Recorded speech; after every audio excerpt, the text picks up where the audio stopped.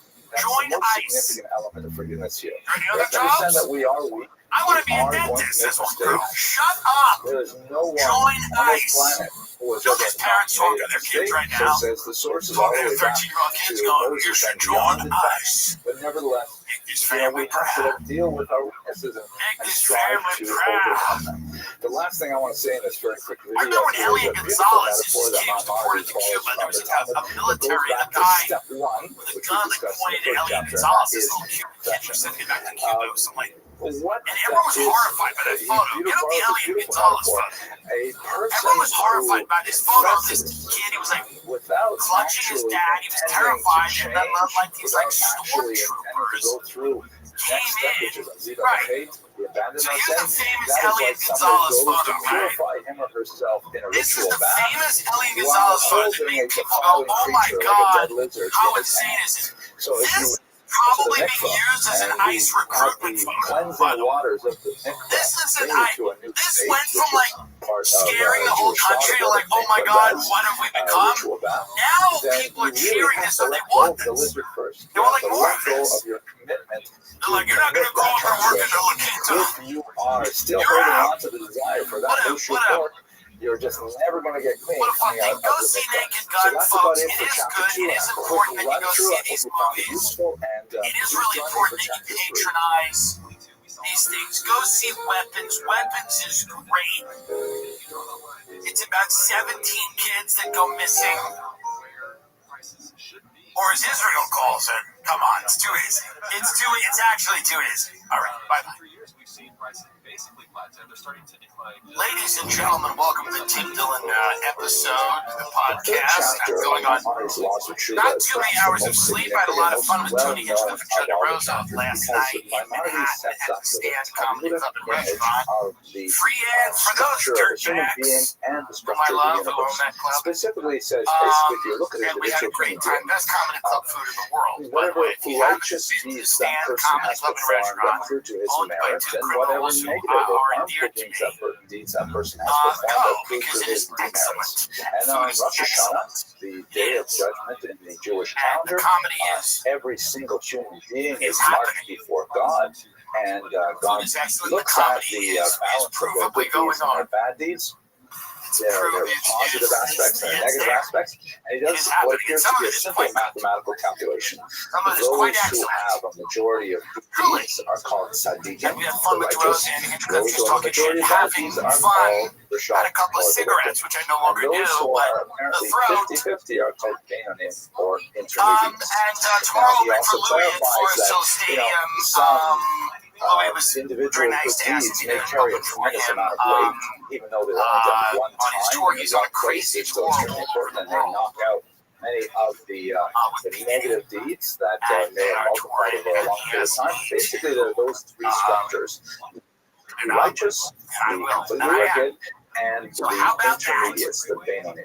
It's a Then lot he of goes on fun. to say that those who are Turning our judged attention on to the the positive gospel. side No are kidding. written down Every in week, the you book know of what life. this? This is all Every familiar week, to anyone I who mean, studied any it book of really hours, is. and written down for the coming The year. situation And is those worsening, who and are I don't want on to the talk negative about side it are every unfortunately week, but then I not feel written in the bad book if of I life, don't talk and about it. their decree But is who really sealed on cares? the I mean, I do a show in front of an inflatable cactus. I mean, not now. I have the and summer those who are in the backdrop. middle, they're kind of You know what I mean? hanging Like, in abeyance what are we until doing Yom Kippur. here? Hence, we have the 10 But days also, of you Tshuva, the 10 gotta days of say something repentance about it between because Rosh it's not Hashanah and Yom good. Kippur. But I've been saying In things an about it academic for a setting, I while. like to say And that, it doesn't need to be Rosh Hashanah that is the game.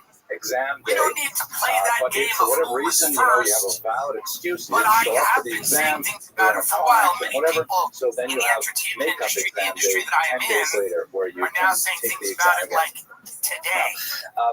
My And I'm not mind saying says, however, I that was the way we're I was supposed to kind of look at like, I ourselves wasn't, is as if we I, are all right after Beinonim. October 7th, We're was all like, in the take a intermediate minute, category. Meaning, don't look obviously back on your respond. year self-satisfied, say, You oh, I know, did all these good I deeds, wasn't one because of those perhaps some people of those either. bad It deeds wasn't that like you on inevitably October did 8th, are of huge going importance and crazy tremendous in the quad consequence, of and Columbia they will wipe out campus most of with the like good a things you do. burqa So therefore, on, he says your mental screaming attitude and should yelling. be that I wasn't you doing yourself, any of that. all of us, are Beinonim, are I intermediates, am hanging a in the rational balance in that adult 10-day period between Rosh who Hashanah just kind and of Yom like, Kippur. you know, you wake He goes up, on to say that this have is an the same oatmeal, for you an know, entire whatever, community, an entire nation, and then you an kind entire of go world, about in your fact, the day. entire universe.